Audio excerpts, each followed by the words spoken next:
Bom final de tarde, como preferirem. Estamos aqui para a sala 2 da série Educa Online. Eu sou o Paulo Serra, diretor de inovação da Blue Ocean. Agradeço a todos pela presença aqui. Estou vendo só a lista aqui de participantes aumentando. Inclusive, se puderem deixar ali no chat, aqui embaixo à direita, que estão me ouvindo bem, dá um oi ali, a gente agradece. Já tem a Flávia aí, já está escrevendo, boa noite. Se ela deu boa noite, é que ela ouviu meu boa noite. Então, vou entender que vocês estão me escutando. Pessoal, hoje é a nossa segunda sala dessa série Educa Online. Contextualizando e lembrando, né, tivemos ontem a primeira sala falando sobre questão de gestão, sobre a questão da direção nas escolas, especialmente nesse contexto em que nós estamos, e hoje vamos falar sobre melhores práticas financeiras, né, esse é o foco dessa segunda sala, desse encontro que a gente tem aqui hoje, né. Eu sei que muitas que estão aqui agora estiveram aqui conosco ontem, então, eventualmente, algumas coisas que eu falar vão soar repetitivas, inclusive o que eu vou mostrar para vocês agora, tá? Eu vou compartilhar aqui a minha tela com vocês. Como gosta de dizer o Bill Gates, nada melhor para começar um evento do que um PowerPoint, né? Então, brincadeiras à parte, aqui é muito breve, né? Então, lembrando, esse encontro é uma realização da Blue Ocean, acredito que a minha tela já está aparecendo aí para vocês, e focamos aqui nessa segunda sala exatamente no CFO, né? Então, melhores práticas financeiras, essa figura do Chief Financial Officer das empresas. Então, olhando para esse contexto aí da educação e para o momento atual de isolamento, de aulas remotas, de dificuldades aí no setor econômico, acho que é um tema bastante pertinente, bastante interessante para a gente abordar. Antes de a gente, obviamente, dar o pontapé ou apresentar para vocês quem vai liderar isso e tudo mais, e aqui eu posso ser repetitivo para quem já esteve ontem, mas em respeito a quem está aqui hoje, mas também sempre lembrando, né, quero dar alguns avisos bem simples, bem rápidos, sobre como vocês podem aproveitar melhor esse encontro, né. O primeiro deles é para vocês dizerem um pouquinho sobre como que está sendo para vocês essa experiência, né. Então, eu deixei aqui alguns slides onde a gente, por exemplo, pode compartilhar status de vocês, ações. Vocês vão ver que lá embaixo, né, aqui embaixo, eu sempre falo ao contrário, aqui embaixo, à direita, vocês têm ali uma mãozinha que vocês podem, clicando nela, vai ter uma série de status que vocês podem colocar. Olha, fala mais alto, fala mais baixo, preciso de ajuda, levantar a mão para chamar atenção para uma pergunta que você fez. Então, isso ajuda a gente a entender melhor como que vocês estão interagindo aqui com o encontro, né? Como que está repercutindo para vocês. Inclusive, olha lá, quando eu cliquei aqui, por exemplo, no levantar a mão, o que acontece? Aqui do lado do meu nome, à direita, aqui em cima, fica essa mãozinha levantada, e eu aqui moderando esse encontro vou ver e vou dar uma atenção, a nossa equipe dá uma atenção se você precisar de ajuda também, tá? Só reforço, pessoal, depois que foi resolvida a sua questão, ali embaixo, né, à direita também tem aqui limpar esse status, né, é importante você tirar, porque senão você fica com aquela coisa do aluno que fica com a mão levantada a aula inteira, ou então você fica pedindo para o palestrante falar cada vez mais alto, porque estava falando baixinho, quando vai ver o cara tá o Pavarotti aqui, e você não tirou ali o status. Então, resolveu, tira o status, que aí a gente coordena bem aqui o encontro, tá? E um outro ponto muito importante, né, pessoal, a nossa interação, as perguntas que vocês vão poder fazer aqui hoje para o nosso especialista, né? Em um determinado momento, vocês vão ver que eu vou abrir aqui o modo de perguntas, né? A tela vai ficar assim, azul. Acho que parou de compartilhar aqui a tela, eu já vou voltar na sequência. Vamos lá? Compartilhar, eu cliquei em alguma coisa errada, voltei. Legal, vocês vão ver que a tela vai ficar assim, azul, quer dizer que eu disponibilizei o modo de perguntas. Então, o que acontece, né? Lá embaixo, esse chat, onde eu vi já o pessoal escrevendo para a gente, vai aparecer um pontinho de interrogação. O que quer dizer isso? Quando você digitar a pergunta e clicar no ponto de interrogação, isso vai chegar para a gente com esse destaque, né? Vai aparecer aqui para a gente azulzinho, e eu, como moderador, vou dar uma atenção para vocês também com as perguntas, tá? A gente não vai começar com o modo de perguntas aberto, né? A gente abre isso ao longo aqui da primeira apresentação, e aí vocês vão poder direcionar as perguntas de vocês para o nosso especialista, tá bom? Pessoal, aproveito, obviamente, para agradecer à Escola da Inteligência, ao CELEP, a Les Fotografia Escolar, Mindmaker, Seven, Miller Martin Advogados, que são patrocinadores desse encontro. Muitos deles já estão conosco desde a primeira realização do Educo, né? Eles são patrocinadores aqui da série para o Educo 2020, e muitos aí estão recorrentemente conosco, e o que a gente vê aqui são várias expertises, né, vários setores representados, tanto o bilinguismo, como a questão socioemocional, jurídica, fotografia, a gente vê também representada aqui. Então, a gente tem muitos players aqui do setor ligados tanto parte mais gestão, com uma parte pedagógica e com tudo ligado aí à educação, para a gente ter uma educação no ensino básico privado cada vez melhor, e fica o nosso obrigado por estarem conosco, tá bom?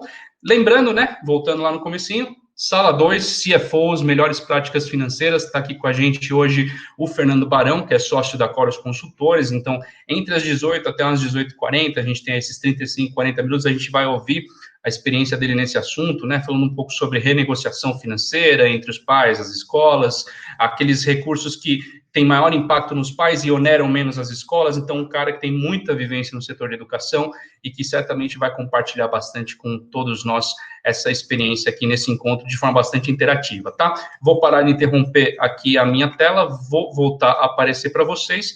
Estou agora, pessoal, promovendo aqui, né, o Fernando Barão, inclusive, a apresentador.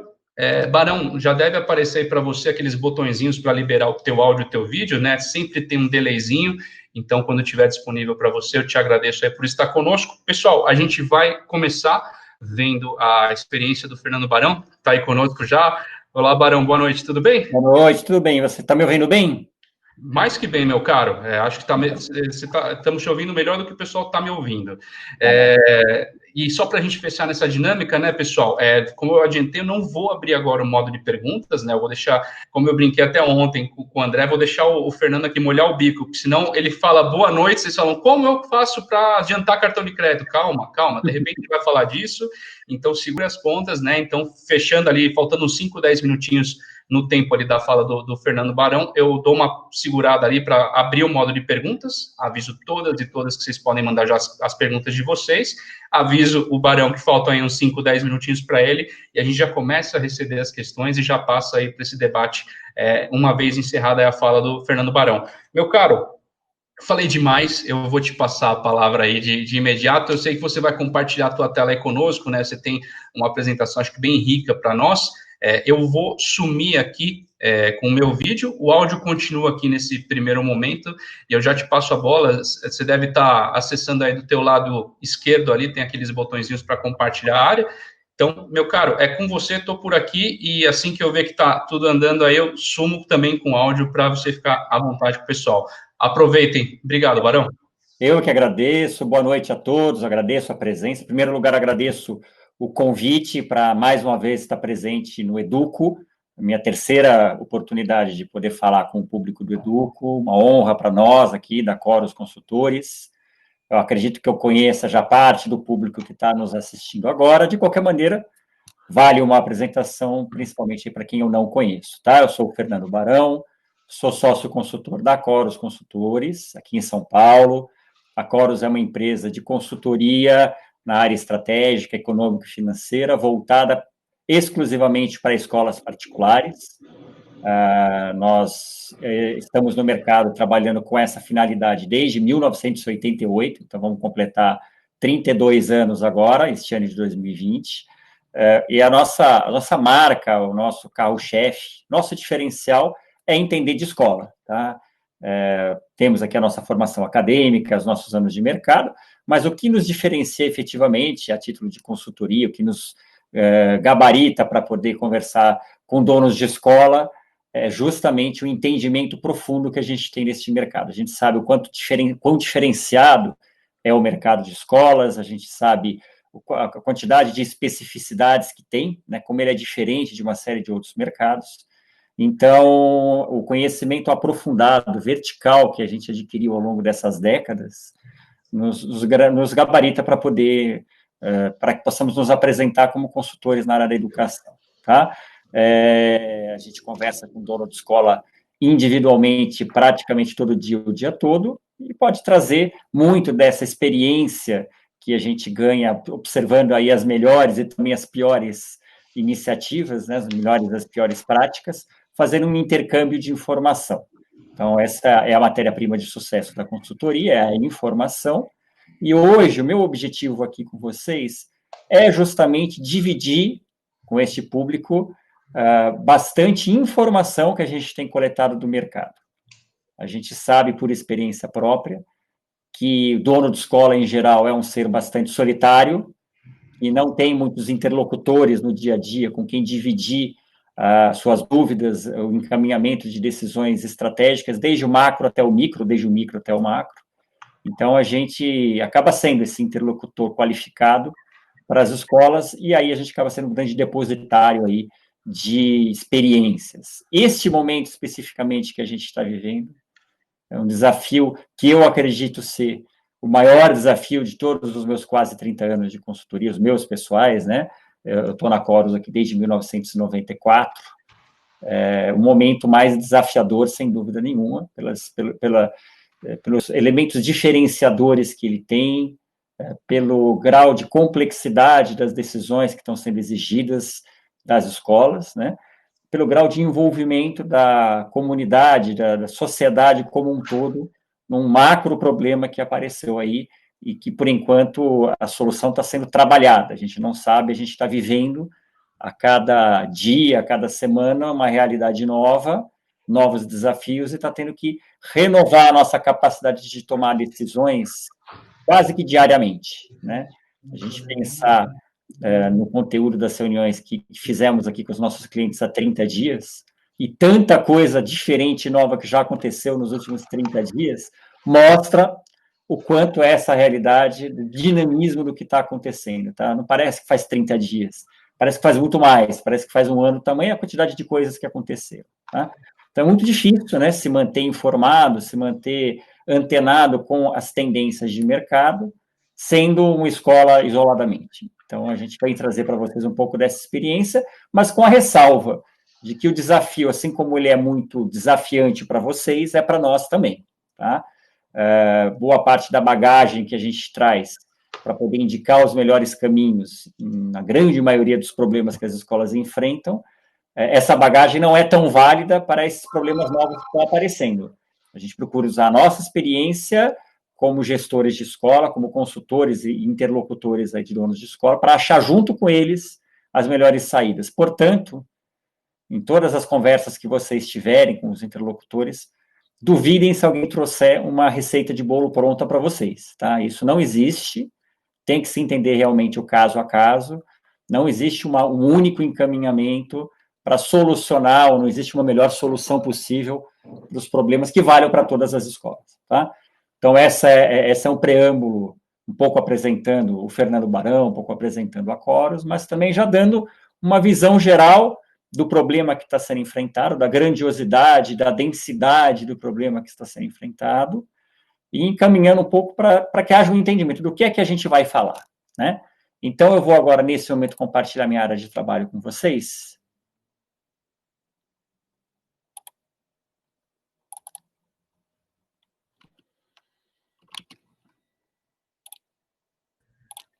Eu imagino que a área de trabalho esteja aí, vocês estejam vendo o slide inicial, cujo título é Práticas Financeiras em Tempos de Covid-19. Estamos sim, Barão, tudo certo. Obrigado pela confirmação, tá? Agora eu fiquei, entre aspas, cego, né? Eu só estou vendo a minha apresentação aqui. Eu ficaria bastante frustrado se eu chegasse no fim e só no fim descobrisse que ninguém assistiu, né? Então, obrigado aí pelo feedback e obrigado pela presença de todos, inclusive nessa véspera de feriadão, né? Que foi criado aí para a gente de maneira tão inesperada. Então, é uma honra reunir tanta gente aí no que, em tese, é uma véspera de feriado. Vamos lá, então. Esse primeiro slide, basicamente, eu repito o que eu já apresentei para vocês, né, verbalmente, é um momento completamente novo, com desafios muito intensos e novos, tá? Portanto, são desafios para os quais não há receita de bolo, tá? Fujam de receitas prontas. Eu vou encaminhar com vocês aqui hoje, portanto, uma análise a respeito dos tipos de estratégia que estão sendo adotados pelas escolas para enfrentar os principais problemas da gestão financeira. Vou apontar e analisar junto com vocês as vantagens e desvantagens de cada uma delas. Vou procurar quantificar um pouco algumas questões que eu vou apresentar para vocês.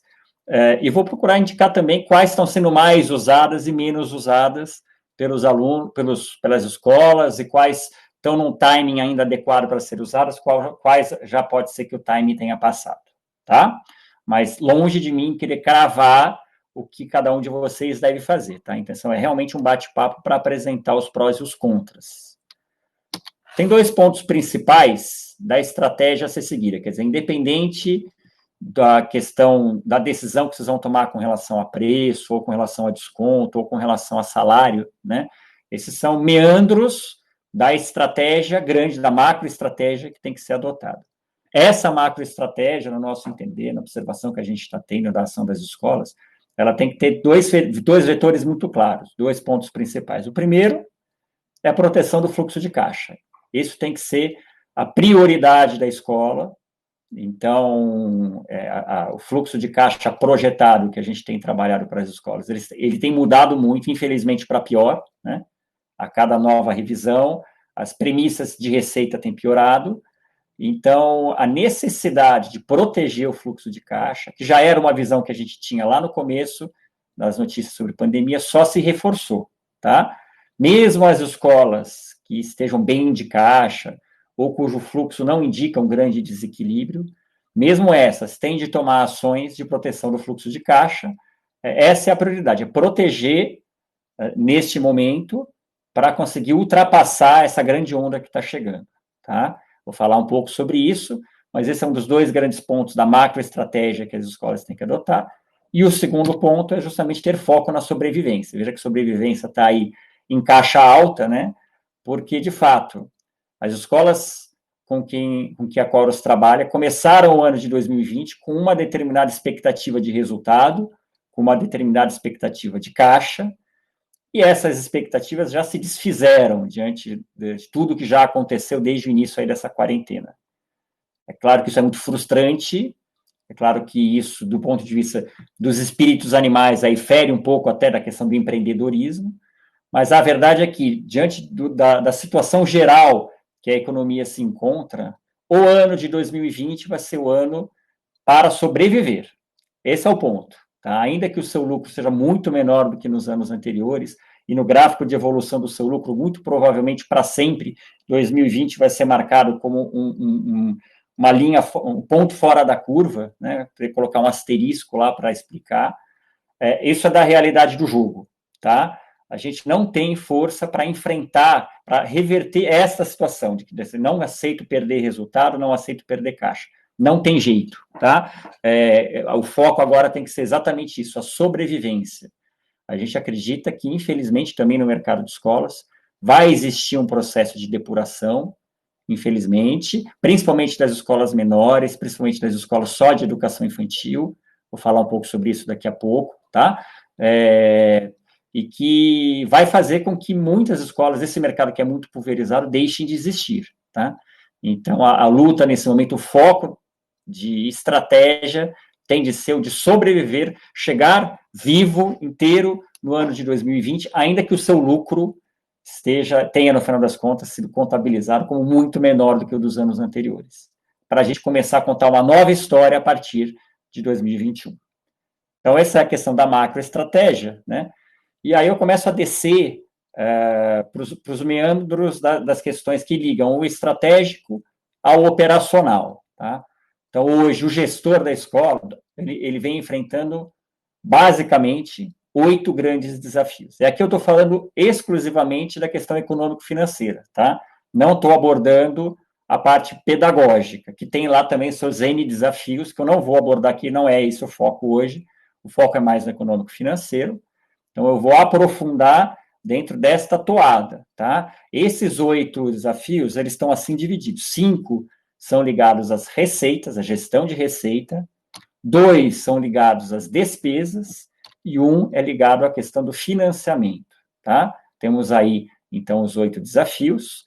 A nossa conversa de hoje, ela vai ser centrada dos 5 desafios ligados às receitas. Eu vou depois contar para vocês quais são os outros 3, mas hoje a gente vai falar basicamente de gestão de receitas, que, na verdade, representa o campo dos maiores desafios, os mais sensíveis, e os que mais estão exigindo reação por parte dos gestores. É no campo da receita que as escolas estão perdendo o resultado, e bastante, né?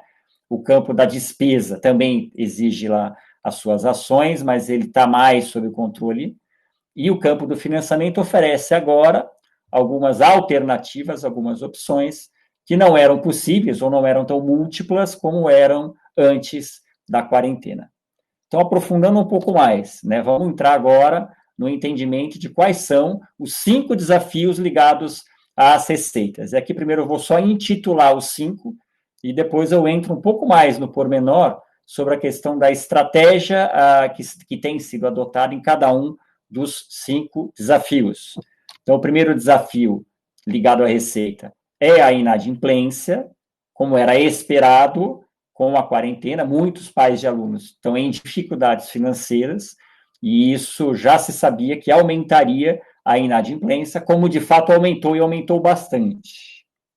O que é bastante sensível num setor como o nosso, que, como eu sei e vocês também sabem, as margens de lucro não são nem de perto tão grandes quanto os pais de alunos imaginam, né? Então, um setor que tem uma margem média e hoje oscilando aí entre 9% e 10%, quando eu digo hoje é antes da pandemia, tá? Qualquer aumento de ponto percentual na inadimplência pesa decisivamente na composição da margem de lucro final. O segundo desafio é a evasão, tá? É uma realidade que começou devagar, junto com a pandemia, mas que agora está se acelerando, e como nós veremos daqui a pouco, está se acelerando mais fortemente na educação infantil, tá? O terceiro desafio é o preço. Então, grandes pressões por parte dos pais de alunos, e agora também por parte dos PROCONs e do Ministério Público, para que as escolas reduzam seus preços ou concedam descontos coletivos, o que na prática dá no mesmo, né? E as escolas, no primeiro momento, resistentes a ceder, mas agora já num ambiente de bem menos força para ceder a essa pressão que, de fato, foi e continua sendo muito grande.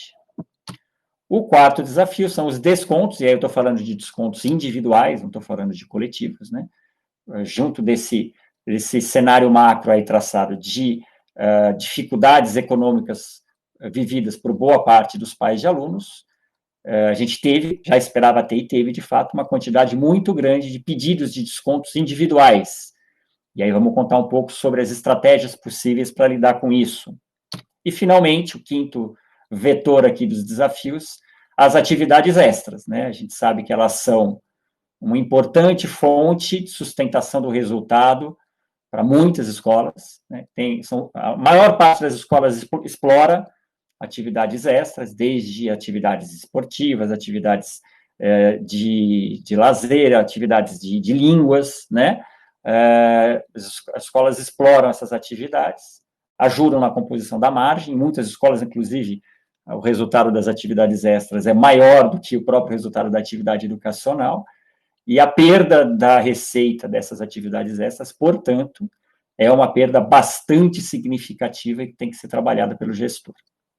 Então, quando a gente fala de receita, estão aí listados os 5 desafios que o gestor tem de enfrentar de peito aberto e ao mesmo tempo.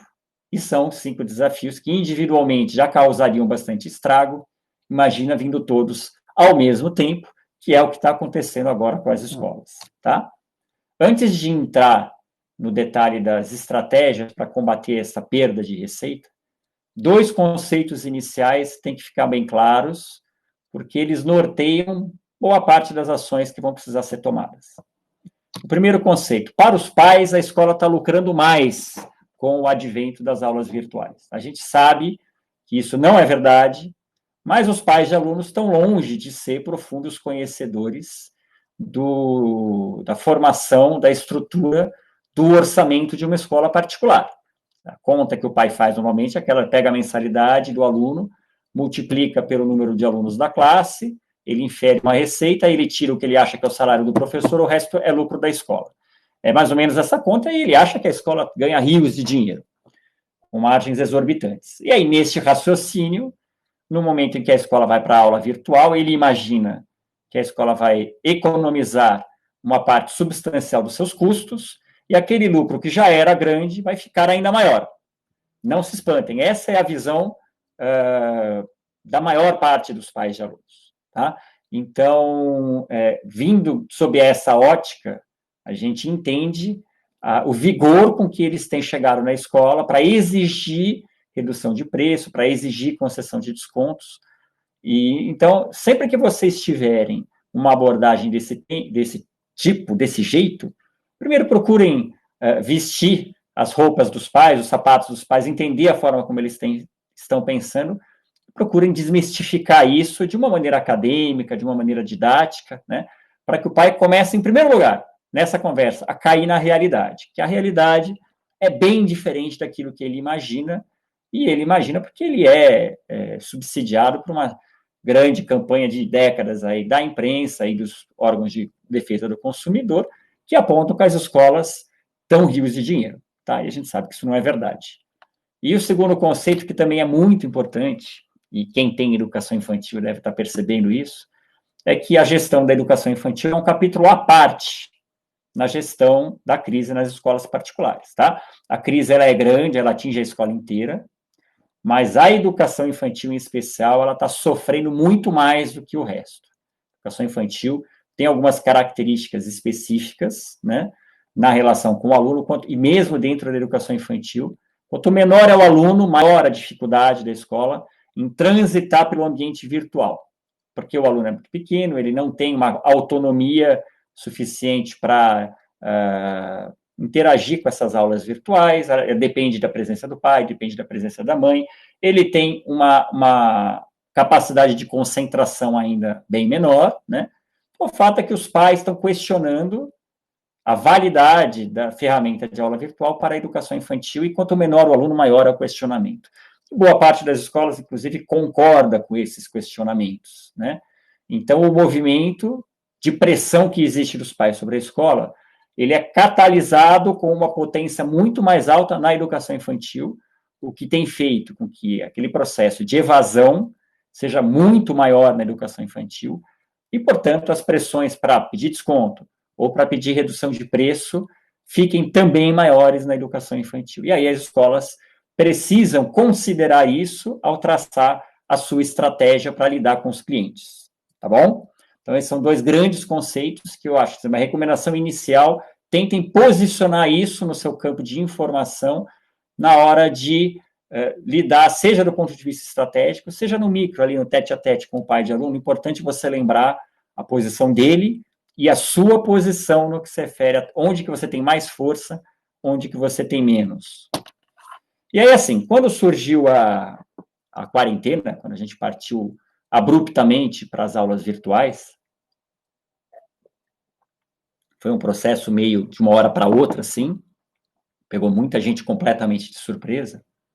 A estratégia inicial que a Coro sugeriu para os seus clientes foi a de dividir os pais em dois grupos, e cada um com seu tratamento adequado, né? Um grupo dos pais que estão ali pressionando por desconto, porque precisam realmente, porque lidam com setores que propiciaram para eles uma queda de renda muito grande, e o grupo dos pais que está querendo ir no embalo para ver se consegue beliscar ali algum desconto ou algum benefício financeiro. Para os pais com benefício, com a necessidade efetiva, na época a gente recomendou, receba, entenda e procure reperfilar o fluxo de caixa, né? Não há necessidade de dar desconto, mas reduza agora o pagamento dele e combine que o que ele não pagar, vai pagar lá na frente, no segundo semestre, parcelado, mas procure manter o cliente. E com o outro pai, que é o pai que tá vindo no embalo, né? Procure explicar para ele que a redução de custos da escola é muito pequena, a escola não tem como dar desconto para todo mundo. E segure a onda. Então, essa foi a primeira onda, a nossa primeira recomendação para as escolas, e assim seguiu. Só que o que aconteceu, o que o tempo nos mostrou? Né? Que essa estratégia não foi suficiente. A pressão dos pais ficou muito forte, e já era suficientemente forte, quando veio ainda um adendo, né? Um acréscimo nessa pressão, na forma de mudança de posição, de postura do PROCON e do Ministério Público. Vou falar um pouco sobre isso também daqui a pouquinho, mas o fato é que a mudança de posição do PROCON, que no primeiro momento estava muito compreensivo com a nossa posição das escolas, mudou, e eles passaram a ter uma postura mais agressiva, inclusive orientando os pais a que pressionassem as escolas ou que procurassem as escolas pedindo desconto. Isso jogou uma gasolina num fogo que já estava pegando. Tá? Então, as escolas passaram a não conseguir mais resistir naquela estratégia inicial. Tá? E aí, o que a gente teve? Poucas escolas suportaram essa pressão, ainda há as escolas que estão suportando, mas elas viraram exceção. Tá? A maioria precisou buscar outras estratégias. Então, eu vou contar um pouco aqui para vocês de quais foram essas estratégias e quais são as vantagens e desvantagens, quais são as mais comuns e as mais incomuns. Em primeiro lugar, a estratégia do desconto linear, tá? Que nada mais é do que reduzir o preço durante um tempo finito, 1 mês, 2 meses. A escola chega e fala, olha, então, pelo período de 1 ou 2 meses, a minha mensalidade para todos os cursos da minha escola vai ser reduzida em X%. Qual é a grande vantagem? É que ela atende a todos os pais da escola, né? Todos se sentem atendidos e, portanto, um não vai reclamar de um casuísmo que pode ter sido tomado no caso A ou no caso B. Tem uma grande desvantagem, né? Porque assim, se eu der desconto para todo mundo, ele tende a ser menor, ele tende a ser pequeno, tá? E mesmo que ele seja pequeno, ele custa muito caro para a escola. A gente sabe, como eu falei, a nossa margem é muito pequena. Para cada ponto percentual que a gente tira do preço, é um ponto percentual direto na margem. Nós não temos tanta gordura assim para queimar. Então, um desconto que para o pai vai ser pequeno, para a escola vai representar um grande rombo no orçamento. E pior, tende a não resolver o problema dos que estão em dificuldade.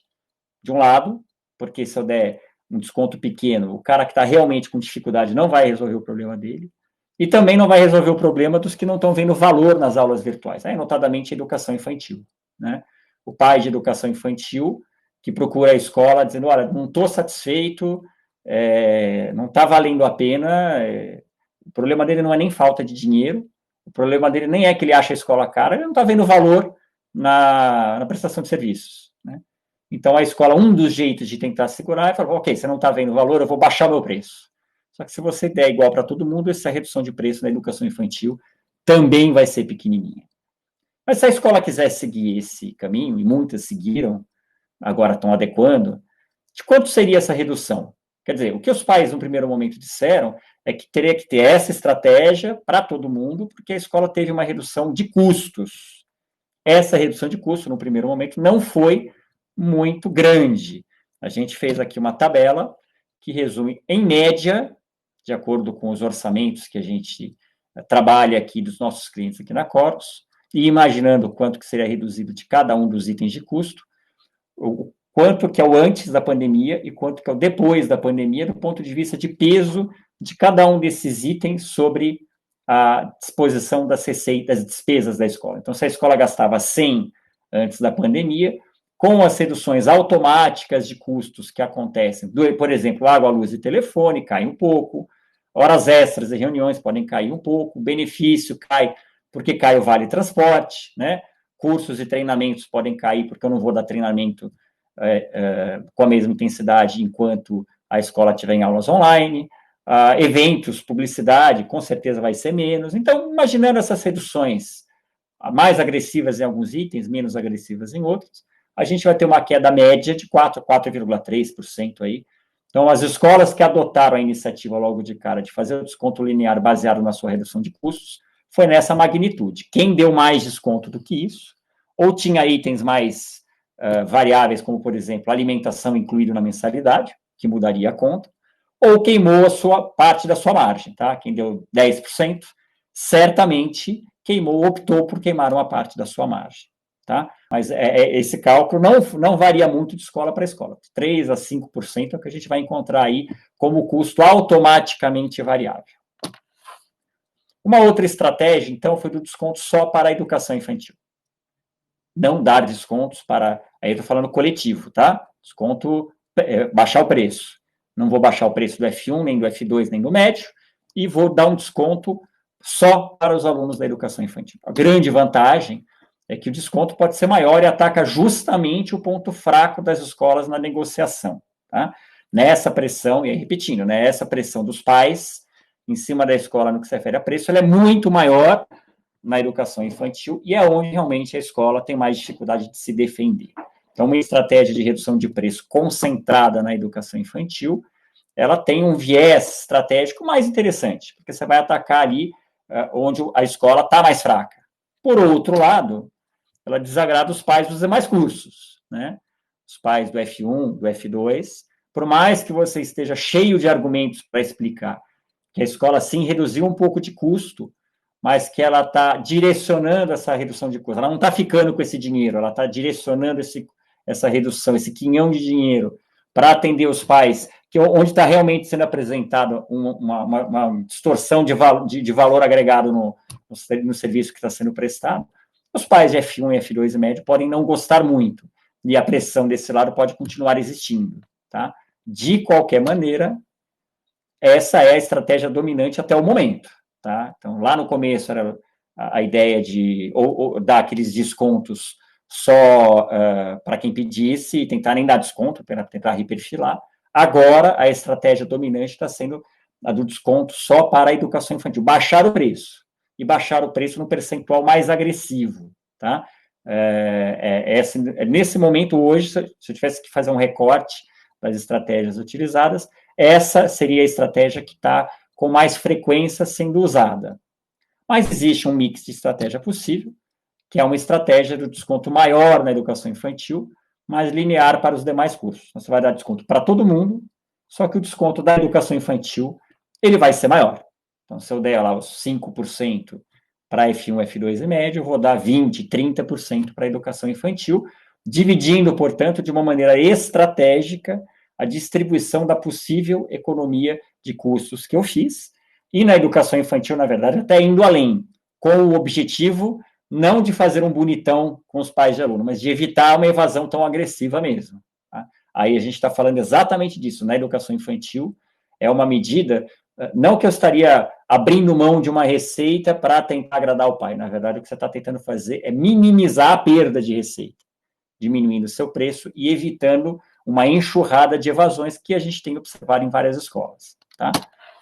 A vantagem é, assim, o desconto maior ataca justamente o ponto fraco das escolas na negociação e todos os pais são atingidos, né? Então, os defeitos lá das outras duas estratégias viram vantagens aqui, tá? Porém, o custo para a escola é o maior de todos, porque você vai dar desconto para todo mundo e vai dar um desconto maior na educação infantil. Agora, é fato que, dada a pressão grande que está havendo em cima do curso de educação infantil, essa estratégia também vem ganhando corpo aos poucos, tá? Então, as escolas que no primeiro momento procuraram não dar desconto só individualmente, depois passaram a baixar o preço da educação infantil, agora estão aceitando também baixar o preço de todos os cursos, mas um pouco nos cursos F1, F2 e médio, e baixar mais a educação infantil, como estratégia de evitar a evasão de alunos, como uma estratégia para minimizar a perda de receita, o que equivale a dizer que é uma estratégia para maximizar a receita durante esse período de pandemia, tá? A gente tem a estratégia de desconto mais reposição de aulas no infantil. O que significa isso? Você baixa o preço, e além disso oferece uma reposição de aulas, ainda que não seja completa, né? Que você não consiga repor tudo que você perdeu, entre aspas, no primeiro semestre. Mas você oferece meia hora a mais por dia, alguns sábados, uma semana a mais lá no final do ano. De uma certa maneira, você oferece para a educação infantil um agrado do ponto de vista de produto que faz com que o pai enxergue um valor que ele não está enxergando agora. Tudo bem, eu vou pagar, vou continuar na escola agora, e no segundo semestre eu vou ganhar um bônus que não é financeiro, mas é um bônus de produto. Então, a gente tem aqui a principal vantagem dessa estratégia, que é apresentar um argumento de ganho de produto para os pais que não estão vendo valor agora no serviço. Tá? É claro que aí a questão da desvantagem, que é a necessidade de ajustes logísticos no segundo semestre. Você precisa ter possibilidade do trânsito interno dos alunos na escola, os professores têm que estar na escola para poder fazer, digamos, essa meia hora a mais, o espaço para alimentação tem que ser dimensionado, se esses alunos ficarem mais tempo.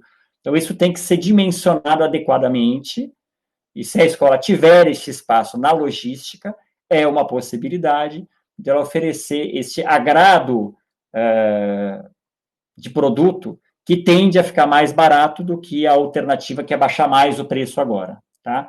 A ideia é assim, procurar evitar baixar muito o preço agora, se possível, substituindo isso por um agrado de produto que fica mais barato do que perder receita no segundo semestre.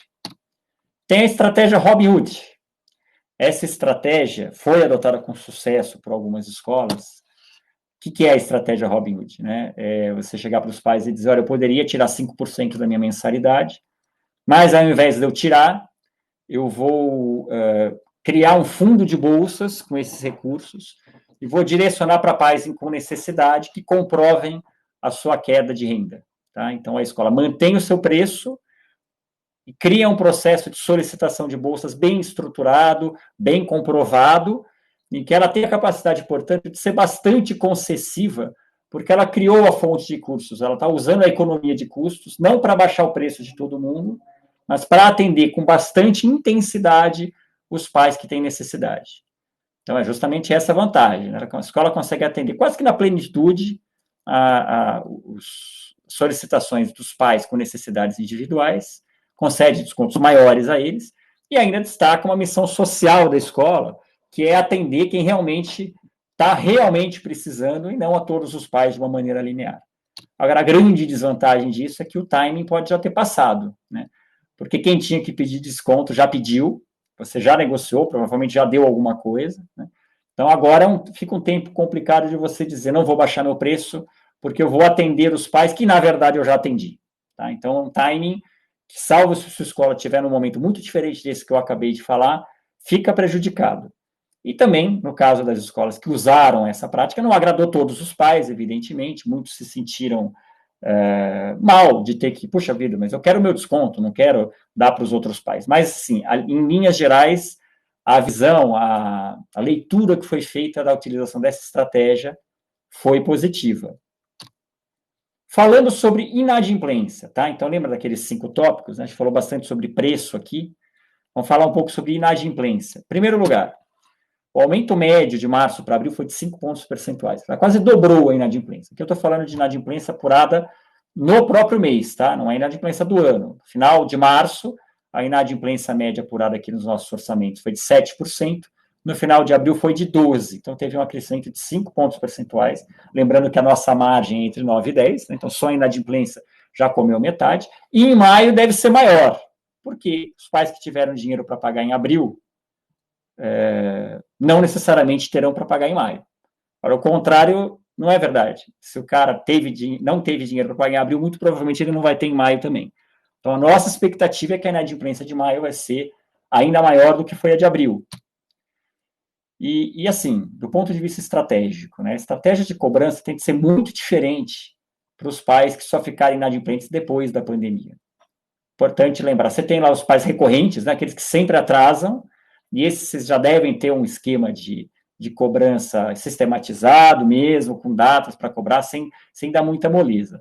Os pais que ficarem inadimplentes agora, por causa da quarentena, vocês têm que ter um olhar diferenciado. Eles vão ser seus clientes por muitos anos ainda, e não adianta apertar com a mesma força que você sempre apertou os pais da época anterior.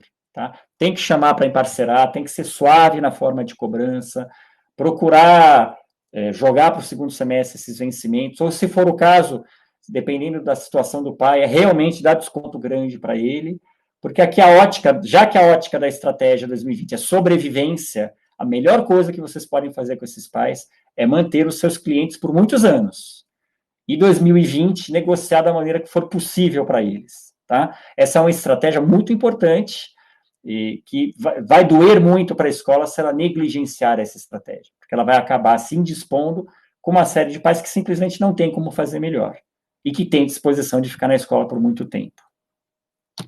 Falando sobre evasão, que era um daqueles 5 tópicos de receita, né?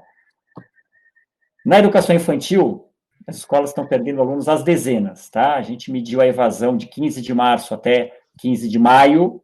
Em média, as escolas perderam na educação infantil 8% dos seus alunos. Isso é uma média, tá? Tem escolas que perderam poucos e tem escolas que perderam muito, perderam 20%, 25% dos seus alunos de educação infantil. A média é 8%, que é bastante coisa.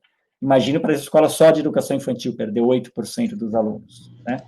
O problema da evasão ainda é limitado nos demais cursos. Tá? A gente está falando de uma evasão média que tende a 0 no F1, no F2 e no médio. O problema da evasão está crítico, sério, realmente, na educação infantil. E, portanto, a negociação no infantil deve ser agressiva.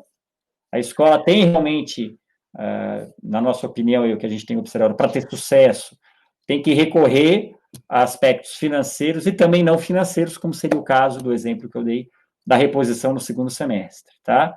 No limite, se não tiver jeito nem dando bastante desconto, não vou segurar, tenta negociar uma suspensão de contrato e não um cancelamento. Parece que é só uma questão de semântica, na prática, enquanto vigorar a suspensão é uma questão de semântica, mas na hora que terminar a quarentena, a força com que você vai retornar para esse pai, para chamá-lo de volta para a escola, é outra, né? Então, a ideia é tentar ter um pacto verbal com o pai para que ele deixe acertado com a escola uma suspensão de contrato e não um cancelamento. Ô, Fernando, é o Paulo aqui da Blue Ocean. Eu só estou entrando aqui para dar um aviso que, pessoal, vou ativar o modo de perguntas. Fernando, talvez escape aqui a tua apresentação, eu só peço para você depois voltar a compartilhar a tua tela se isso acontecer, tá? Estou ativando agora o modo de perguntas, né? Deixa eu fechar isso aqui. Se você puder voltar lá só no compartilhar a tela ali para a gente ver de novo, né? Porque realmente para ativar esse modo saiu ali.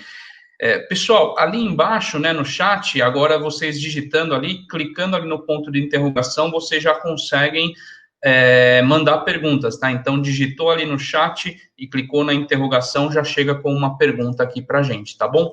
Meu caro, realmente saiu aqui a tua apresentação, se você puder voltar ali a compartilhar a tua área de trabalho, a gente já deve voltar a ver. Estou tentando, nesse momento, na verdade, eu me espelho um pouco quando você falou no comecinho, você falou, opa, eu cometi um erro aqui e tal, então eu me sinto mais à vontade de poder errar também. Peraí, acho que eu estou... bom. Que bom que eu mesmo já entendi meu próprio erro, já corrigi aqui. Legal. Olha, já está carregando aqui. Voltou, é só você dar o F5 ali. Legal. Tá onde você estava já? Deixa eu ver onde eu estava, sim, isso mesmo. Legal, já assumo por aqui, pessoal. Aqui, tá? Reforçando aberto aí o modo de perguntas, se quiserem mandar, só mandar com interrogação, a gente já aborda na sequência. Eu já estou acabando aqui, tá? Vou falar agora sobre descontos individuais, que é diferente do desconto coletivo, né? Desconto coletivo é reduzir o preço durante um tempo finito. O desconto individual é o que você negocia caso a caso. Então, reforçando, a escola tem que ser receptiva para esses casos, não adianta brigar, porque só vai piorar a situação no médio prazo. Tá? Receba, converse, pode pedir documentos que indiquem indícios para redução de renda. Não estou falando de imposto de renda que é sigiloso, mas eu estou falando de termo de rescisão de contrato de trabalho, estou falando de termo de contrato de redução de carga horária, de suspensão de contrato de trabalho, que é possível agora também. Estou falando de contrato social de empresas, onde o objeto social você consiga ver que ela é de um ramo que perdeu realmente muito movimento, ou de um registro de profissional de autônomo que mostra a mesma coisa. Mas atenda, converse, procure equacionar, seja bastante receptivo, tá? O aumento médio de descontos até agora, estou falando só dos individuais, não estou falando, fora as que reduziram o preço, mas o desconto individual foi de 2,5 pontos percentuais até agora, o que é bastante coisa também. Então, já estou falando de 5 pontos lá na inadimplência, 2,5 aqui no desconto individual, mais a evasão e mais a perda de redução de preços que eventualmente tenha sido dada. A nossa margem de 10% já evaporou, tá? E a recomposição de fluxo é preferível, como a gente usou naquela estratégia inicial, mas não pode não ser suficiente em muitos casos, tá? E assim, estejam atentos aos casos em que ela não vai ser suficiente, e se for o caso, dê um desconto, porque é preferível nesse momento você perder o cliente, o que potencialmente pode acontecer se você não atender o que ele precisa, tá? E, finalmente, aí falando sobre atividades extras, que é o último dos 5 desafios da Receita, né? E que ele é muito importante. Essa é a queda de braço mais difícil de ganhar de todos os 5. A ideia é procurar manter todas as atividades que puderem ser ministradas de forma virtual. Então, não inventaram ainda aula de basquete, natação e futebol virtual, mas balé, dança, xadrez, línguas, são atividades que podem ser feitas à distância e, inclusive, outras podem ser criadas pela equipe, né, para substituir aquelas que não podem. Se você mantiver as suas atividades online, você pode manter a cobrança, tá? E aqui, evidentemente, que eu estou me referindo à questão do PROCON, que, em tese, proibiu a cobrança de atividades extras, mas é claro que a gente vai entender que estão proibidas as cobranças de atividades que não estejam sendo ministradas. Se a atividade está sendo ministrada e o aluno está usando, a cobrança tem que ser mantida, tá? E nos casos de atividades que tem que ser presencial, né, a escola pode manter uma cobrança facultativa para os pais, dizendo, olha, isso aqui é para manter o nosso custo fixo, mas ela tem que ser facultativa, evidentemente, os pais podem ou não pagar, mas a gente tem, quando é bem explicado, de uma maneira gentil e clara, uma fração bem significativa dos pais que continuam pagando, e propor uma reposição dessas aulas no segundo semestre, quando isso for logisticamente possível. Mesmo raciocínio para reposição de aula de educação infantil vale também para a reposição para as atividades extras, tá? Não perder alunos por causa da negociação das atividades extras. Acho que isso é fundamental, tá? Não se indisponham com seus alunos, com seus pais e alunos, nas atividades extras, a ponto de perder alunos nas atividades regulares. Lembrando que a nossa estratégia é da sobrevivência. Por mais importantes que sejam as atividades extras, não comprem brigas aqui, tá? Deixem para reter os alunos lá onde eles são fiéis a vocês, que é nas atividades regulares. Um capítulo PROCON, que eu acho importante, né? Vocês sabem que na semana passada o PROCON mudou a sua orientação para as escolas. Então é importante ter o seguinte em mente. Em primeiro lugar, para desarmar, nosso inimigo é o vírus, não é o PROCON, tá? O PROCON estava até me surpreendendo bastante com a postura favorável à nossa posição. Portanto, agora ele criou um viés, né, mais voltado para o que eu esperava. O PROCON de São Paulo ele ainda é bem mais suave na sua atuação do que de outros estados. A gente tem clientes em outros estados, a coisa está bem mais feia por lá. Tá? E, portanto, o nosso foco agora é atender o cliente nessa época de pandemia. Por hora, a ação do PROCON está sendo de orientação, tá? E isso tem que ser usado de forma positiva no atendimento aos pais. Muitos pais vão chegar, se é que já não chegaram, com duas pedras na mão, falando que o PROCON mandou negociar, falou que vocês têm que baixar. Na verdade, o que o PROCON está orientando é assim, escolas, mantenham as portas abertas. Eu, PROCON, estou orientando decisivamente que vocês recebam todos os pais que vierem procurar, e escolas, deem descontos na medida da possibilidade de cada um de vocês. E se vocês fizerem exatamente isso, vocês podem fazer os pais entenderem que vocês estão atendendo plenamente o pedido do PROCON, e o que era para ser uma coisa ruim pode virar uma coisa boa. E assim, gente, muito importante, nada de mostrar planilha para pai de aluno, tá? O PROCON ele sinaliza que em casos de briga, de discordância, de reclamação, ele vai entrar pedindo a planilha. Deixem isso acontecer, a gente não sabe se isso vai acontecer. Pai de aluno não tem direito de receber planilha de custo. Tá? Ponham isso como uma coisa muito forte aí na cabeça de vocês, para valer para sempre. Não existe nenhuma legislação que permite que pai de aluno tenha direito à planilha de custo de escola. Tá? E não deve ser mostrado. Não mostre planilha para pai de aluno, mesmo que você queira, porque você pode achar que está resolvendo um problema, na verdade você não está resolvendo um problema, e muito provavelmente você está criando outro, que é trazer o pai para uma ingerência na gestão dos seus custos, que a gente não quer que aconteça, tá? E, por fim, só para constar, os 3 demais desafios, né? Eu detalhei os 8 desafios, detalhei 5 dos 8, que eram os de receita. Os 2 de despesa são ir além das reduções automáticas nas despesas gerais, então ir além de simplesmente ver baixar sua conta de água, luz e telefone, seu vale transporte, né?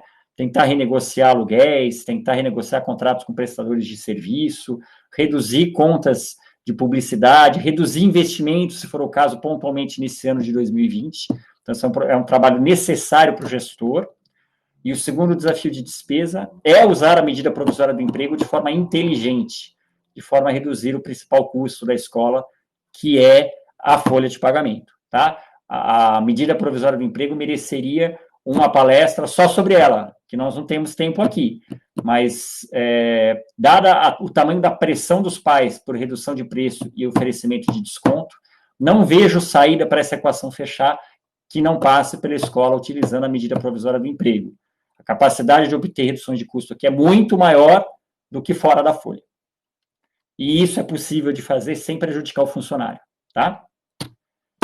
E, finalmente, o desafio do financiamento, né? Buscar as melhores fontes para proteger o fluxo de caixa, que é um dos 2 vetores aí da nossa política macroestratégica, fontes de financiamento que surgiram agora e não existiam antes, como postergação de impostos, como linhas de financiamento para pagar salário do BNDES, com taxa de juros de Selic, com muito carência, prazo, e mesmo as linhas bancárias estão muito atrativas, mesmo as escolas que aparentemente não vão precisar disso por sua projeção de caixa, recomendo que usem, porque o momento não permite jogar de salto alto, não permite que você deixe de usar determinadas propriedades que não existiam antes, porque no pior das hipóteses, passou a pandemia, está tudo bem, você antecipa o pagamento desse empréstimo, gastou só um pouquinho de juro e mitigou um risco enorme que você talvez não esteja percebendo que está correndo.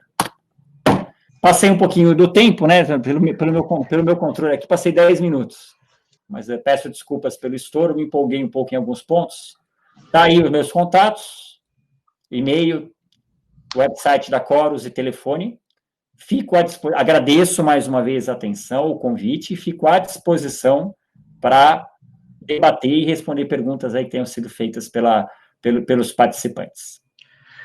Legal, meu caro. A gente que agradece a contribuição, sem dúvida, muito rica a tua fala. Já tenho aqui uma série de perguntas que eu vou te endereçar na sequência. Só quero começar até, inclusive, comentando, pessoal, em algum momento eu dei um aviso ali, mas o chat fervendo, então às vezes não ficou tão claro, né? A gente vai, inclusive, eu vou daqui a pouco compartilhar aqui com vocês no chat, com destaque, um link para a biblioteca desse encontro, né? A biblioteca que... Vamos voltar aqui. Opa, legal. A biblioteca sobre gestão financeira, sobre todas as questões aí de finanças, né? Então, a gente tem material sobre indicadores, sobre fluxo de caixa, métricas financeiras, gestão financeira como um todo. Inclusive, o pessoal do Miller, advogados, eles deixaram conosco um conteúdo sobre o Procon, então, bem pertinente, conversa aí com o que o Barão trouxe para a gente. Então, daqui a pouquinho eu coloco, só para a gente não perder aqui o time das perguntas que estão chegando, mas eu aviso vocês quando eu colocar o link ali em destaque, tá?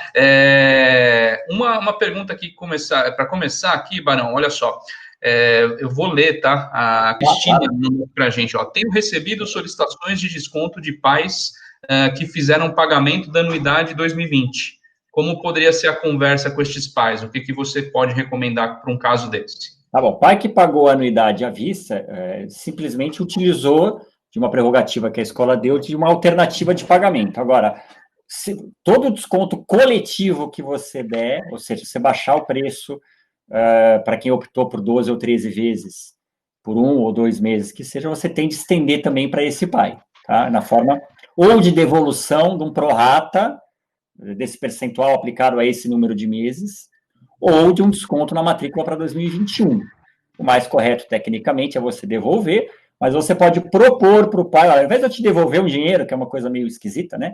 Você não quer usar um desconto, isso na matrícula, você aproveita e tentar amarrar o cara, já garante o cara para o ano que vem, mas tecnicamente falando, se o pai bateu o pé e falou, não quero na matrícula, eu quero agora, quero em dinheiro, o correto é a escola devolver, e nos cálculos que eu faço aqui nos orçamentos de impacto, de redução de preço coletiva, eu calculo também sobre os pais que já pagaram à vista quanto que vai custar essa devolução, porque você não pode segregá-lo, pelo fato dele ter pago à vista. Legal. Aqui temos já, o Robson também mandou uma pergunta, o que você acha da Opa, essa é uma palavra que é difícil, né? Vamos lá, o que você acha da repactuação com possibilidade de parcelamento dentro do próprio exercício? Olha, é um trava-línguas, né? Repactuação. Eu acho, assim, é o melhor dos mundos, na verdade, né? Essa ideia da gente repactuar e jogar as parcelas dessa flexibilização para vencerem todas este ano, era a primeira estratégia lá atrás, não dê desconto, só fala aquilo, uma parte você não me paga agora, me paga depois em vezes, e se o cara conseguir aceitar fazer isso, pagar tudo este ano ainda, é o melhor dos mundos, tá? O fato é que muitas vezes isso não é possível, o cara não aceita e quer um desconto, ou às vezes ele aceita, mas ele não aguenta pagar essa diferença até o fim desse ano, e aí você tem que fazer em mais vezes, tá? Pode invadir o ano financeiro de 2021. É também possível. Essa pergunta que você fez, a minha pergunta a minha resposta, eu acho ótimo. Se for possível repactuar e o cara te pagar ainda esse ano, é o melhor dos mundos. Legal, bacana. Vamos dando sequência até no que eu já recebi por aqui. Olha, pessoal, novamente, tá aberto aqui para perguntas. Basta você mandar ali no chat, clicar na interrogação. Na hora que você der o enter para enviar sua mensagem, já chega como pergunta para a gente. Eu já vou mandar aqui mais uma para você, Barão.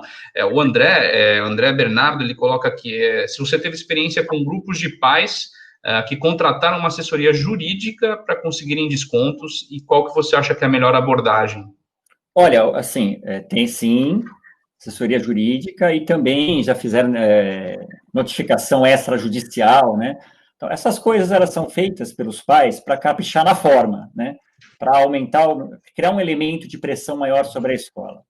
A minha resposta para vocês é assim, não precisam se sentir intimidados se quem fizer a abordagem sobre vocês for uma assessoria jurídica ou se vocês receberem uma notificação extrajudicial. Isso é realmente uma estratégia para assustar a escola. O que deve realmente preocupar vocês é o movimento em grupo, né? É o fato de que tem muita gente querendo, procurando, te fazendo pressão, né? Então, é uma preocupação mercadológica, ela não é uma preocupação jurídica, tá? A possibilidade desses pais forçarem a escola a diminuir a mensalidade na marra não me assusta. Eu acho que você tem que se preocupar não com isso, mas sim com o que eu preciso fazer para perder a menor quantidade possível de alunos. E aí sim, preocupação, portanto, de negociação e não de briga, porque na briga isso vai longe, assim, e assim, não vejo isso como uma questão primordial a ser resolvida agora. Legal. Tem uma pergunta também, até ela pega um pouco de essa visão dos pais, mas também da escola, né? Por exemplo, aqui a visão de pai, né? Posso pedir, isso vai um pouco do que você falou, penso eu aqui com os extras, né? Então, posso pedir a suspensão da cobrança em relação a serviço de alimentação servido na escola. Aí a visão do pai, né? Contratei café da manhã e almoço, ambas são imputadas na mensalidade, como se isentar, como se posicionar, nessa visão do pai. E queria ouvir você também a visão aí, como a escola tem que se comportar diante disso, até olhando para tudo que o Procon está fazendo, né? Claro, então eu vou olhar as duas óticas, na verdade, tá, Paulo? Da ótica da escola, primeiro, ela tem fornecedores que dão produtos para a escola, né, matéria-prima, para a própria escola cozinhar, ou até só para revender os produtos. Então, a minha recomendação é que negocie com esse pessoal. No mundo ideal, a gente diria, olha, não estamos servindo, nós não vamos te pagar. Mas muitas vezes são prestadores que estão há muito tempo na escola, só prestam serviço para a escola, não interessa para a escola quebrar o cara. Né? Dizer, olha, então, interessa para a escola manter o vínculo. Então, o que eu tenho recomendado é que as escolas também reperfilem o fluxo desse pessoal, mantenham algum pagamento, por exemplo, 50% do valor, e como um adiantamento para ser descontado ao longo do segundo semestre. Então, a escola, no ano, ela não vai ter nenhum custo adicional, mas ela vai ajudar o prestador a não morrer, porque também não é do interesse da escola que ele morra, tá? Principalmente se ela estiver satisfeita com o produto. Do ponto de vista do pai, aí de cobrança da escola sobre os pais, evidentemente, aí a alimentação acho que é um dos casos mais claros, né? Tecnicamente, não tem como manter uma cobrança de um produto que eu não estou entregando, tá? Então, o máximo que você pode fazer, e aí depende um pouco da sua situação de caixa, é pedir para os pais um pagamento mínimo, dizendo, olha, tem o salário das cozinheiras aqui que eu preciso pagar, ou até na forma de adiantamento, me paga 30%, e depois isso que você me pagou eu desconto nas mensalidades de alimentação do segundo semestre, tá? São estratégias possíveis. Mas, assim, independentemente da posição do PROCON, a posição da Coros já era de que é muito difícil vencer essa queda de braço naquilo que a escola não está entregando, tá? O máximo que ela pode fazer é tentar negociar algum adiantamento ou algum pagamento mínimo. A alimentação é o caso mais claro. Não tem, o aluno não está na escola, ele não come, né? Então, realmente não tem como a escola sustentar que ela precisa continuar cobrando isso daí. E aí, se eu fosse o pai do aluno, com ou sem PROCON, eu diria, não, isso eu não vou pagar. Se tiver dentro da mensalidade, que é o que você até aventou essa hipótese, existem escolas que não cobram alimentação à parte, essas escolas têm um potencial maior de oferecer um desconto coletivo. Aquela conta lá dos 4,3% que eu apresentei, para escolas que embutem alimentação, ela chega fácil nos 10%, tá? Então, a melhor maneira de a escola ter um bom relacionamento ali com a sua clientela é falar isso claramente e dizer, olha, estou baixando aqui a minha mensalidade porque alguns custos caíram, notadamente o custo da alimentação que eu deixei de ter. Legal. Tem também o Robson aqui de novo, voltou a uma questão bem interessante aqui, que passa pela parte financeira, né, pela parte da gestão da escola, do ponto de vista do dinheiro realmente, mas da gestão de forma mais ampla. Olha, fui convidado para um debate via Zoom com um grupo de pais do EFAI, né, do EFAI, isso, qual que é a sua opinião, né, como é que procede ali? Eu sou contra, nós não recomendamos atendimento coletivo. A experiência que a gente tem nessa oportunidade agora e em outras, né, que a gente já observou, é que debate coletivo de pai com a escola tende a virar um massacre. Eles querem sangue, muitas vezes. Tem os pais de bom senso, claro, que tentam mediar tal, mas a tendência, e a gente viu isso acontecer algumas vezes, a escola na maior boa vontade, tentando explicar que os custos variáveis são pequenos, tentando explicar que a margem da escola é pequena, e os pais, lembra aquilo que eu falei lá das duas questões? A visão do pai é que a escola tem muito mais lucro do que ela tem, e que a escola está lucrando muito mais agora com a pandemia. Então, o pai já chega para reunir coletivamente, isso se catalisa de uma maneira que a tendência é virar um massacre. Não vejo sentido em a escola ceder a pressão para atender coletivamente. Os pais que quiserem podem vir conversar, e acho que tem que atender todo mundo, não pode deixar ninguém de fora. Eu prefiro gastar 10 horas atendendo 1 hora cada um de 10 pais, do que gastar 1 hora só e perder os 10. É bem complicado, né? Esse tipo de participação nessa plataforma, né? Até o André Aguiar do Inspira esteve aqui conosco ontem e ele falou bastante dessa questão que pais têm muito um perfil, né? Muitas vezes quando falam mais baixo, de repente aquele pai que você tem que consultar, você tem que ir lá conversar com ele, abordar de perto, vai ser uma conversa mais equilibrada, né? Às vezes abrir aí para essas plataformas, você corre o risco, como você trouxe ali, de ser um massacre, né? O Igor aqui está colocando aqui para a gente, para você comentar um pouquinho sobre a redução ou gestão, por assim dizer, dos custos de pessoas para a escola, né? Se você tem visto as escolas, como que elas têm trabalhado isso e o que você recomendaria? Isso começou como chegou como uma onda que começou fraquinha. As escolas nem observaram direito as oportunidades que estavam aparecendo com a medida provisória do emprego, né? E aí, à medida que eu fui alertando, a Corus foi alertando, no primeiro momento elas fizeram cara feia, assim, falaram, não, isso daí não é para mim, mas à medida que elas foram entendendo melhor como é que funciona e foram vendo outras escolas aderindo, a onda foi crescendo, né? Mas ainda tem muita gente de fora. A medida provisória do emprego, ela permite que você reduza a carga horária de funcionários, ou até que você suspenda o contrato, no caso de suspensão até 60 dias, no caso de redução até 90 dias, e reduza proporcionalmente o salário. E essas reduções podem ser de 25%, 50% ou 70%, e a redução do salário, no caso, a suspensão do contrato, 100%. A redução do salário é proporcional, 25% no caso de 25%, 50%, 50%, 70%, 70%.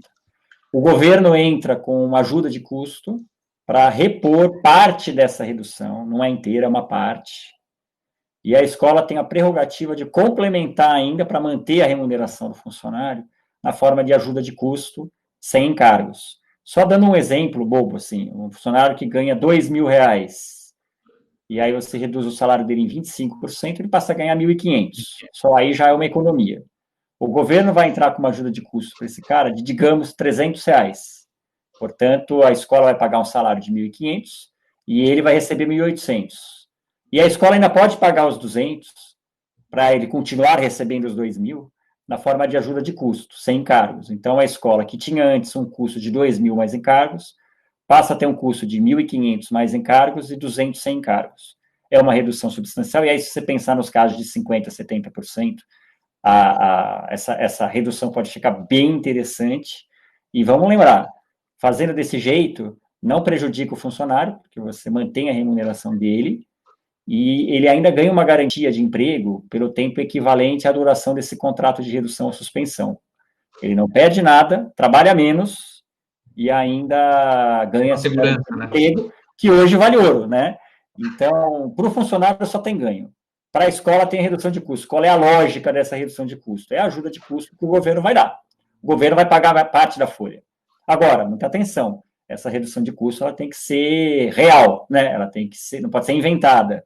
Para professor, por exemplo, é muito difícil pensar em redução de carga horária. Os professores estão trabalhando como nunca, e também, creio eu, os coordenadores. Mas quem não é professor, quem não é coordenador, dá para você mapear a escola e ver quais setores são propícios, né? Por exemplo, portaria, recepção, secretaria, biblioteca, inspetoria, né? São setores que dá para reduzir. Na verdade, já reduziu, né? Na prática, os caras já estão trabalhando menos. Então, é você trazer uma situação de fato para o campo legal, legalizar essa situação e ainda fazer economia de custo. Então, a gente faz conta aqui para os nossos clientes de quanto que é. A gente pede para o cliente, mapeia aí os setores da sua escola, os funcionários, os cargos, quanto que você poderia de cara reduzir a carga de acordo com o que está realmente acontecendo. Eles mapeiam, a gente calcula, e aí quando eu mostro o número, o cara, puta, preciso fazer isso ontem, né? Mas é isso mesmo. E assim, na verdade, isso já está criando uma proporção que os próprios pais já estão pressionando as escolas a fazer. Tipo, não vem com esse argumento de que o seu custo variável é baixinho, porque o seu principal custo, que era fixo, virou variável. Então, você pode suspender o contrato de um monte de gente sem prejudicá-los e pegar essa economia e reduzir mais a sua mensalidade. E aí você vai ficar com aquela cara de, né? Porque é verdade, eles têm razão nisso daí. Está acontecendo isso também. E a gente sempre tem aquele olhar que a redução de custo, né, na estratégia financeira, ela é muitas vezes mais interessante do que aumentar a receita. Óbvio que a gente não está falando nesse cenário, né? Mas onde eu quero chegar, reduzir 10% de custo é melhor do que aumentar 10% a receita, muitas vezes, porque nessa receita vai ter impostos, vai ter uma série de questões ali, né? Então, enxugar isso é legal. A hipótese de aumentar a receita está completamente descartada. Sim, exato. O que observaram é que as escolas estão fazendo um bom trabalho de gestão de custos em geral, principalmente as que estão usando a medida provisória do emprego, estão conseguindo reduzir efetivamente bastante custo, mas a onda da receita é muito forte, né? São esses 5 fatores que eu listei, são muito fortes, então a redução de custo, que está sendo muito grande, ela está sendo suficiente só para diminuir o impacto de perda. Tá? Agora, se não fizer o movimento de redução de custo, acaba sendo atropelado pela onda da perda de receita. Tem jeito. E até falando nessa parte toda de estratégia, né, pessoal, e obviamente ligado ao que a gente está discutindo aqui, finanças para as escolas, eu estou compartilhando agora no nosso chat aqui um link com vocês, que é exatamente da biblioteca que a gente montou para esse encontro. Vou fixar no topo essa mensagem, agora ela está lá no topo do chat, ela vai ficar ali, ninguém vai deixar de ver. Esse link tem uma série de artigos aí sobre indicadores, fluxo de caixa, gestão financeira, Procon, inclusive, para que vocês possam acessar agora, e a gente deixa também, a gente vai disponibilizar após esse nosso encontro. Tá? Eu tenho mais uma pergunta também, claro. Barão, e é uma pergunta bem interessante, porque eu já tinha colocado ela aqui, de verdade, para falar sobre ela, porque eu lembro que a gente já conversou sobre isso, inclusive, eu sei que você tem uma opinião, e queria ouvir até em cima desse cenário, como fica essa tua opinião. Vamos lá, ó. Oi, aumentamos o desconto de pontualidade para repassar aos pais a redução de custos e assim ajudar de forma linear. Esse desconto pode ser considerado válido pelo Procon? Pode, claro, pode sim. Na verdade, o que você está falando é o seguinte, eu estou baixando o meu preço, mas você só vai usufruir da redução de preço se você pagar em dia. É um outro jeito de contar essa história, mas assim, contando desse jeito que eu contei, que é a mesma coisa, mas fica claro que você baixou o preço, tá? E não existe nenhum impedimento a que você condicione que o pai usufrua do desconto à adimplência em dia. Isso é muito usado, inclusive, escolas que dão desconto para pagamento em dia, pelo jeito até a sua, né? Você só ampliou esse desconto. Eu, em geral, não gosto muito de desconto para pagamento em dia, porque eu acho isso uma multa disfarçada, tá? Assim, na verdade, eu prefiro contar para o pai logo o preço que é e dizer para ele como é que funciona a multa. Mas tem muita escola que usa, eu entendo, portanto, esse jeito de fazer. Imagina, então, uma escola que nunca usou desconto pontualidade, pode começar a usar agora. Senhores pais, nós vamos reduzir a nossa mensalidade em 5% ou 10%, desde que pague em dia. Perfeito, está ótimo. O PROCON não tem nada que implicar com isso daí. Pode até ser que eles impliquem, porque eles fazem aquela postura de estar do lado do consumidor e tal, mas a defesa da escola é cristalina no que se refere a isso. Ela, de fato, está fazendo o que o PROCON pediu, que é baixar o preço. Maravilha. E o Robson também colocou aqui novamente, né? Ele aproveitando aqui da sua presença, estamos em maio. Tem notícias do dissídio? Daqui de São Paulo? Penso que sim, não sei se está aqui em São Paulo, tá? É uma boa Em pergunta. São Paulo, o decídio foi julgado em final de fevereiro e foi concedido um aumento de 5,04% no preço, 18% de PLR e manutenção das demais cláusulas sociais, tá? O que é importante destacar e que mudou com a pandemia e com a legislação trabalhista é que e isso é importante agora para o meio do ano, as férias não precisam mais ser pagas antecipadamente, este ano de 2020 só, tá, gente? Você pode pagar as férias no quinto dia útil subsequente, do mês subsequente ao mês que as férias foram tiradas, e o terço de férias você não precisa mais pagar junto com as férias, você pode pagar lá junto com a segunda parcela do 13º. Isso é uma coisa histórica, fluxo de caixa de escola sempre foi muito dolorido no meio do ano, sempre foi o pior momento, porque é o momento em que em 28 de junho você tem que antecipar férias para a maior parte da folha e ainda um terço, e depois, no dia 5 de julho, tem que pagar mais uma folha inteira. Então, os nossos perfis de fluxo de caixa sempre foram muito claros, o vale do caixa sempre foi no meio do ano, e depois, com a entrada das matrículas, se recupera. Esse ano vai ser diferente, porque as férias podem ser pagas, e eu recomendo que mesmo as escolas que eventualmente achem que não precisam usar desse expediente, usem, pela questão do salto alto, tá? A gente não sabe, a cada semana as notícias ruins estão chegando, e os orçamentos, de repente, vão piorando de uma maneira que a gente não esperava antes. Isso vai ao encontro do que o André também comentou ontem, não façam apostas, né? Então é difícil prever, né, qualquer coisa agora. O Robson até complementou, ele está na Bahia, não sei se você tem alguma informação que é complementar. Eu não sei. Eu acho que não saiu ainda. Eu tenho um cliente em Salvador, em Lauro de Freitas, para falar a verdade, e eu não sei. Eu tenho, aliás, curiosamente, eu tenho reunião com ele amanhã. Então, se saiu, ele vai me contar. Mas acredito que ele já teria me contado se tivesse saído. Tá. E até trazendo um pouco para você a Rafaela, que fez aquela pergunta sobre o desconto, né? Sempre me falha a palavra de pontualidade. Ela deu uma réplica aqui. E eu vou passar a réplica dela e depois eu complemento um pouco. Ela falou que É tiveram. bronca, não? É bronca? Oi? É bronca, não? Não, pelo contrário, acho que é uma adição, vamos lá. Ela disse que tem pais que falaram que o desconto depois deverá ser mantido, pois é direito adquirido. E se esse desconto de pontuabilidade que eles aumentaram se torna direito adquirido depois, se tem que manter depois do período. A pontualidade ele só vai ser um direito adquirido se tiver no contrato, né? Se a escola faz um contrato, e normalmente ela tem que fazer um contrato com os pais, se ela disser ali no contrato que há um desconto de pontualidade, ela tem que manter. Ou assim, última análise, se ela mandar uma circular para os pais, ainda que não esteja no contrato, se ela mandar uma circular dizendo este ano de 2020 teremos o desconto de pontualidade. Depois, no meio do ano, ela se arrepender, o pai pode alegar que era direito adquirido, porque naquela circular ela avisou e ele entendeu isso, então já se programou para ter outras despesas. O caso, então, o segredo está na comunicação. Se você comunicar que é um desconto de pontualidade que só vai valer para os meses em que a escola estiver em aula virtual, não existe essa de desconto adquirido, tá? Porque se em momento algum comunicou que o desconto seria perene e no seu contrato não está nem previsto esse desconto, você está fazendo uma liberalidade.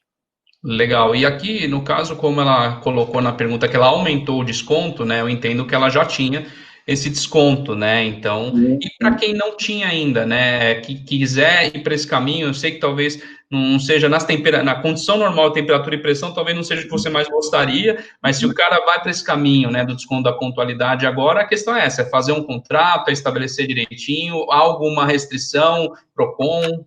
Não, eu não vejo necessidade de fazer um contrato novo, porque, na verdade, você é que está cedendo. Então, ele já assinou, o pai já assinou um contrato aceitando as regras normais e você, então, está dando mais para ele. Então, não vejo necessidade de fazer um novo contrato, só vejo necessidade de tomar muito cuidado com a comunicação para não criar expectativa, por exemplo, de que o desconto é até o fim do ano. Cuidado, então, com o que se escreve, tá? Se for para dar um desconto, quem não tem, né, o desconto pontualidade, como eu já falei, eu não gosto muito dessa questão de desconto pontualidade, eu prefiro dizer que a escola está baixando o preço, está dando desconto, mas que o usufruto desse desconto está condicionado ao pagamento da mensalidade em dia. Então, eu prefiro essa modalidade. Bacana. E mandaram aqui também uma questão que não é tanto na esfera financeira, acho que até uma opinião e talvez é que é muito sem precedentes no nosso cenário, né? Mas assim, quanto a esse feriado que está imposto, né? As escolas devem aderir ou manter a agenda delas, né? E a gente está vendo esses dois cenários acontecendo, né? E a gente está falando, claro, de São Paulo. pensando nos feriados aqui regionais, né, pode ser um ponta de lança e, de repente, outros estados pensarem em estratégias parecidas de montarem mega feriados. Eu não acredito, mas pode ser. A gestão da pandemia está uma pandemia. E, de fato, assim, ter feito um feriado avisando todo mundo na antevéspera só poderia gerar esse tumulto mesmo que está acontecendo. Poderia ter avisado com mais antecedência, todo mundo conseguiria se programar adequadamente.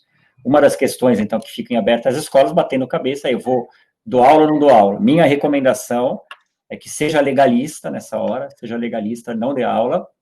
Aqui em São Paulo, então, é quarta, quinta, possivelmente segunda, ainda não está, até onde eu sei, segunda ainda não, que é um feriado estadual, ainda não está aprovado, mas imaginando quando for feriado, dê feriado, na sexta-feira dê aula, ponte, mas não faz nenhum sentido dar ponte. E por que dar aula? Porque quando chegar 11 de junho, 9 de julho, 20 de novembro, que seriam esses feriados antecipados, vai ser dia normal, né? Então, não dá para você chegar nesses dias e falar para o pai, lembra que eu dei aula lá, agora não vou dar. Aí ele vai ficar muito bravo com você. Ele não vai estar mais em home office também, não vai ter o que fazer com o filho dele. Então, a explicação é assim, esses 3 dias agora, vocês não estão perdendo, a gente está antecipando, por ordem legal, dos dias tais, tais e tais, que não iria ter aula, conforme o calendário letivo, e agora vai ter, né? Então, a explicação é simples assim. Eu prefiro este risco de aborrecer o pai agora com isso, do que o risco alternativo, que é aborrecer muito mais lá na frente, e ter um problema trabalhista, inclusive, com o professor que vai trabalhar agora no feriado, a prova de que ele trabalhou está lá para todo mundo ver, né? A aula foi dada, e você vai ter um problema de ter que pagar, por exemplo, essa hora extra com 100%, porque é como se fosse um domingo, né, do ponto de vista legal. Então, a minha posição, minha orientação é que seja absolutamente legalista nessa hora. Tá. E do ponto de vista, assim, talvez seja olhando um pouco para frente, mas bacana também ouvir tua opinião. Parte de rematrícula, você acha que esse calendário deve ser mantido, deve ser prorrogado? O que você... No caso, né? Tem algumas escolas que estão pensando em antecipar. Eu ia colocar isso por último também. Eu acho que assim, a hora de sobrevivência, ela passa por você não sobrecarregar o pai com informações que ele no momento não está propenso a tratar delas, tá? Então, se abrir matrícula agora, eu acho precipitado. Com relação ao calendário normal de matrícula, as escolas, em geral, elas começam a abrir reserva de vaga lá em agosto, final de agosto, começo de setembro, depois elas pagam o preço em outubro, mandam os contratos.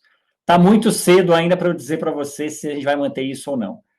Por incrível que pareça, faltam 3 meses, né? 3 meses é longuíssimo prazo. Passe a dinâmica toda, né? Então, assim, eu estou trabalhando com as escolas do que fazer no máximo no mês que vem. Agosto ainda não está na hora, é precipitado demais pensar a esse respeito. Legal. A gente tem aqui já, olha, quase 10 minutos passamos do nosso horário, eu não te falei e eu não avisei ninguém, mas eu acho que ninguém se percebeu, porque está muito bacana, muito legal. Mas eu vejo que aqui agora o modo de perguntas, a gente já está um tempinho aqui que eu estou fomentando com perguntas que a gente já tinha também, algumas pessoas mandaram antes, né? Confesso que agora na parte de perguntas... Pessoal, tudo que foi trazido e foi muito bacana esse momento, a gente conseguiu atender tudo, né? Tô até dando uma olhada aqui no público, ver se alguém mandou a pergunta no chat sem ser pergunta, mas não. Eu queria então encerrar, ou melhor, antes de encerrar, né, Barão, queria pedir para você uma mensagem nesse momento, assim, olhando para essa esfera financeira, olhando para a gestão, para os diretores, para os gestores que estão aqui conosco, né? Antes de eu encerrar em definitivo, queria ouvir de você uma mensagem para eles nesse momento que a gente está passando. Primeira mensagem, eu queria mandar um beijo para a Milene e para a Penina, que eu estou vendo aqui, que são minhas clientes queridas que estão assistindo. Legal. Tá? Mas não é essa mensagem, não. Essa foi só um parênteses que eu abri. Eu acho assim, a gente está vivendo um momento inédito, é uma turbulência violentíssima, então, um caos, e que a gente está tendo que se reinventar. E quando eu falo a gente, é o dono de escola, tá? Não é a Chorus, né? O dono de escola está tendo a própria velocidade com que a gente precisou migrar para o ensino virtual mostra a capacidade de reinvenção que a gente precisou ter. A gente não sabe quantos desafios novos desse tamanho a gente terá até que acabe isso tudo. Mas o que eu quero dizer para vocês é mais do que o vai passar. O vai passar a gente vê aí em uma série de propaganda da televisão. Isso é obviedade, vai passar. O que eu quero dizer para vocês é que eu enxergo um futuro promissor aí para as escolas, tá? Eu acho que o setor de escolas vai sair dessa crise mais rápido do que muitos outros setores. A gente está numa posição complicada, mas ainda menos complicada do que muitos outros setores. Né? A gente está conseguindo trabalhar, a gente está conseguindo ter receita, está conseguindo tocar o nosso negócio. Muitos outros setores não estão. E lá na frente, e não é muito lá na frente, não, apesar da dificuldade financeira dos pais, apesar do medo de mandar os filhos de novo para a escola, sem dúvida nenhuma, uma das primeiras coisas que que serão reativadas será o vínculo pai-escola. Tá? O valor do nosso produto, em momento algum, está sendo questionado. Ao contrário, por exemplo, viagem. Muita gente vai ficar muito tempo sem viajar. Eventos. Muita gente vai ficar muito tempo sem frequentar eventos presenciais com muito contato coletivo. Só para dar 2 exemplos. Escola, não. Não tem jeito de fugir. Escola, pode passar um tempinho aí, alguns meses, os pais, principalmente de educação infantil, ainda com algum medo de mandar, mas eles vão mandar. Eles precisam mandar. A nossa importância estratégica na vida dos nossos clientes é gigantesca. A gente não tem um bom substituto à altura, né? Então, a mensagem final que eu passo para vocês é assim, estratégia para 2020 é sobrevivência, porque eu realmente acredito que a gente sobrevivendo, a gente vai voltar e não vai demorar muito a ser o que a gente era antes, tá? Então, eu queria passar essa palavra positiva para você, no meio de tanta desgraça, passar essa palavra positiva final, que é o que eu realmente acredito que vai acontecer. Maravilha, boa notícia. Até para não dizer que não falei das flores, olha, a Ana Cristina Dunker também mandou uma mensagem. Eu também estou aqui. E ela é brava, viu? Ela é brava. Então, eu esqueci justamente de que eu não podia esquecer. Querido, beijo para você também. Ela estava lá no começo da lista, acho que você passou rápido, né? Foi.